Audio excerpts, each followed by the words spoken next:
So we talked about the emerging cloud market today and talked about the statistics and trends for major industries and also cloud technologies, which is things are moving into the cloud at a really fast pace. Not only government organizations and non-government organizations, but everything from healthcare to manufacturing.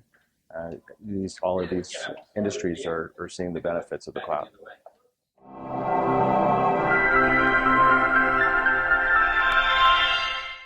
So what we expect today is working from anywhere, okay, 24/7, multiple locations, multiple devices, unlimited, okay, employee access SaaS applications. When something new comes out, you expect to be able to use it to be productive. Of course, multiple different operating systems on all these devices with multiple versions, self-service, okay, diverse systems, and you expect to be able to aggregate data together. One of the other secrets here is, you know what, we're not working on documents so much anymore. We're working on real-time collaboration from multiple different data sources with data updating on the fly. Real-time and speed is critically important here. This is a huge number of changes when you think about it for end-user computing. So as I mentioned, there's three pillars to our strategy. Horizon Workspace, which is about this myriad of devices, the multi-device workspace, users, apps, data, and mobile. There's Horizon View, which is virtual desktops, Windows delivered as a service to endpoints of all types. And Mirage, which is about being able to manage Windows more like firmware, teasing apart that monolithic attribute of Windows desktops.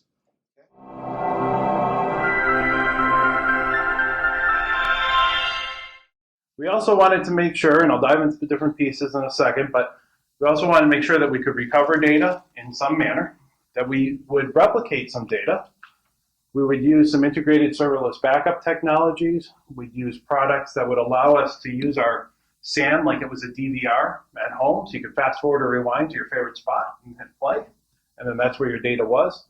And we wanted to use VMware tools that allowed us to do this. Since we're so heavily virtualized, Site Recovery Manager, SRM, was a key fit for us in our strategy and something that the OSHEAN ELA actually made very affordable to us as part of our overall setup.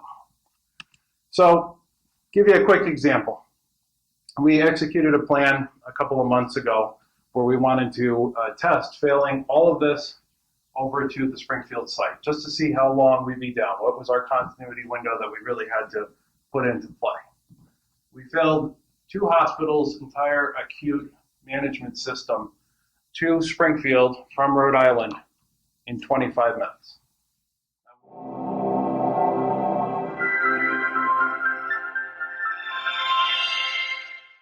In terms of benefits, Internet 2 is really remedying a lot of the challenges that institutions, schools, and other institutions face when they attempt to adopt cloud services. We deal with contract negotiations. We do that pervasively and for all the community. We get a good business model in place. We get economies of scale for the offering, so we get preferred pricing. Really trying to address things like identity management, trying to address things like security and compliance, accessibility issues. Doing that once on behalf of the community so that all members of the community, whether it's the Internet 2 community broadly or your members, will have an opportunity to purchase services that meet their needs and are tuned to their needs and to the challenges they face in providing services.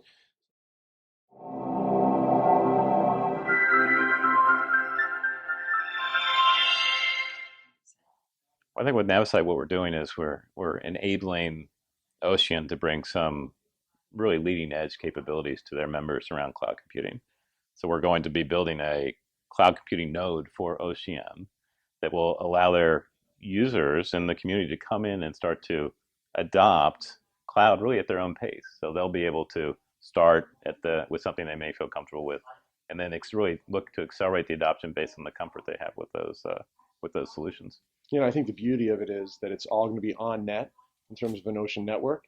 And then we're going to add ancillary services. We're going to start with things like compute. We're going to add services like virtual desktop, storage services, and the like. And again, in that entire network will be on the OSHEAN bandwidth. Well, it's funny. We actually started thinking about what was the next big thing more than a year ago. It was, we knew BTOP was full force ahead, but was going to end. So this whole, what is the next generation for OSHEAN started planning a year ago, at least a year ago. So, we did a lot of work with the membership. And obviously David brought in his own views of what OSHEAN could be, and he just opened it wide open to whatever the members were looking at. And he talked to, I think, every member and many people within each member to find out what things are that they'd like to see OSHEAN get into. And you saw some of them today. The Navisite, the desk tone, some of these initiatives that individually we couldn't do, with OSHEAN we can.